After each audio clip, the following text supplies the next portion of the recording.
সালের 24শে এপ্রিল বাংলাদেশের ইতিহাসে এক মর্মান্তিক অধ্যায় রচিত হয়। সাভারের রানা প্লাজা ধসে পড়ে, যার নিচে চাপা পড়ে 1134 জনের মৃত্যু হয় এবং আহত হয় হাজারেরও বেশি মানুষ।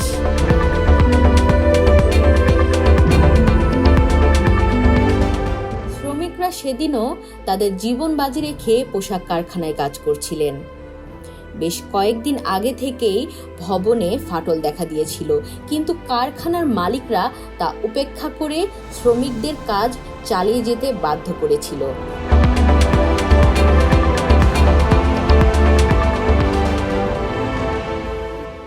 রানা প্লাজা ট্র্যাজেডি আমাদের স্মরণ করিয়ে দেয় কিভাবে সস্তা পোশাকের জন্য শ্রমিকদের জীবন বিপন্ন হয়।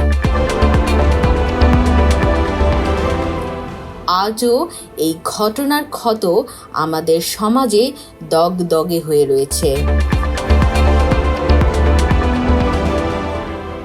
রানা প্লাজার ধ্বংসাবশেষের নিচে চাপা পড়া প্রতিটি জীবন আমাদের পোশাক শিল্পের অমানবিক দিককে তুলে ধরেছে।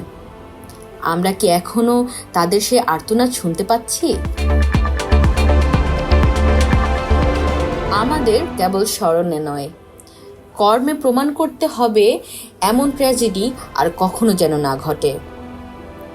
আজকের জন্য এটাই ছিল রানা প্লাজার উপর আমাদের বিশেষ প্রতিবেদন।